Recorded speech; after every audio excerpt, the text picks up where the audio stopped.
Why do empaths and narcissists end up in relationships? Empath woman and narcissist man. The one and only narcissistic abuse recovery program you'll ever need. It's quite startling to realize just how often empaths and narcissists end up in relationships together. Despite the fact that these two types of people are on opposite ends of the emotional care spectrum, they seem drawn together like moths to flames. They both know that things are going to go really badly, but they just can't seem to help themselves. What draws them together? This is pretty much the ideal toxic codependency when it comes to relationships. Empaths and narcissists are basically unhealthy puzzle pieces for one another. Empaths are generally incredibly kind, caring individuals who thrive on doting on others. They were often mistreated, neglected, and/or ignored in their youth, and try to offer others all the love, care, and attention they desperately needed and never received. In turn, narcissists need to be worshipped and fussed over. They were usually also mistreated and/or neglected in their youth, sometimes even abandoned. But instead of turning that pain outwards into care for others, they turned it toward getting as much attention and affection for themselves as possible.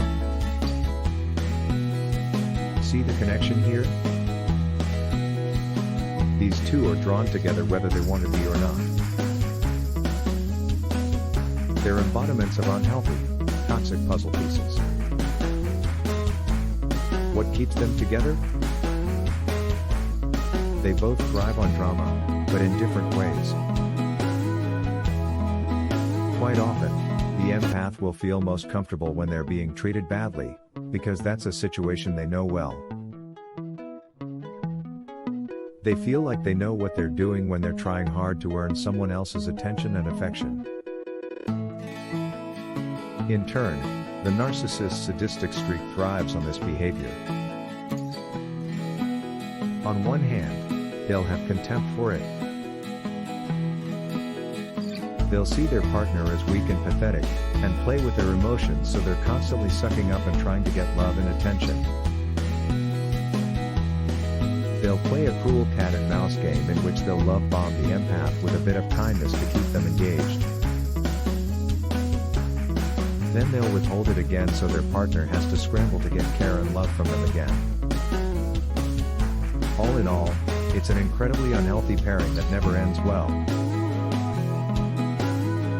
Sometimes the relationship ends early, either because the narcissist has gotten bored or the empath has had a nervous breakdown. In that case, the narcissist will basically walk away and never look back. In contrast, the empath will berate themselves for ages, feeling that if only they had shown more love, more compassion, more care, then the person they convinced themselves that they loved would have stayed. And even more importantly, would finally have loved them in return. In contrast, the narcissist is unlikely to ever think about them at all, post-breakup. If they do, then it's with a sneer of contempt for how weak and pathetic they were. When narcissists and empaths manage to stay together long-term, it's usually because they've developed a strong codependency. They feed off one another's energy like twisted, symbiotic parasites. One thrives on adoration and unleashes cruelty, the other needs cruelty to trigger their adoration. Heartbreaking, isn't it? The empathic trauma bond. Are you familiar with the term trauma bond?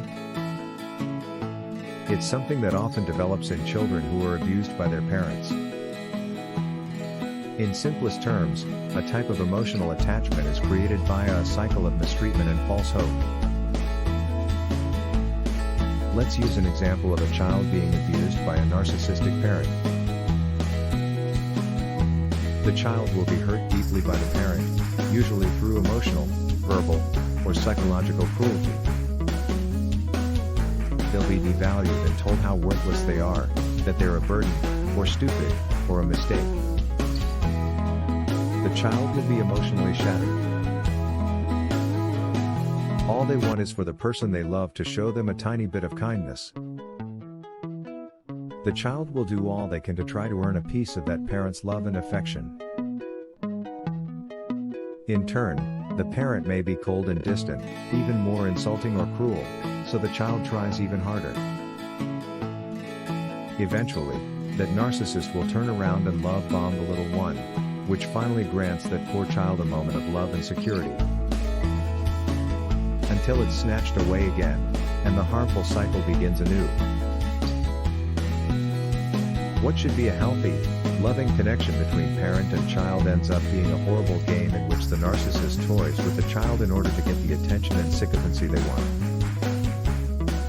In turn, the child develops an extreme hypersensitivity to their parent's emotional state, so they'll do just about anything they can for a bit of love. These vulnerable people learn how to bond with those who are the very source of their emotional pain and betrayal, quite simply because they were forced to do so. They had to grovel and pander for small kindnesses because they were utterly dependent on their abusers for every aspect of their support and well-being. They inevitably end up repeating this cycle with friendships and romantic relationships as they age. They'll recreate circumstances they're familiar with in the hope that this time, they'll be loved and appreciated as they always wanted to be.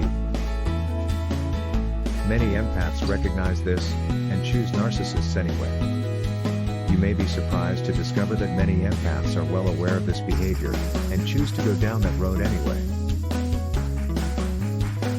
Some refuse to sever ties with their narcissistic partners because they feel bound to them out of a sense of familial duty. They may have convinced themselves that their partners really love them deep down, so they keep tolerating abuse, even though they're fully aware that they're being damaged. In fact, some even crack jokes about their narcissist, and how their relationship is just broken enough to keep things going. Because apparently that's healthy.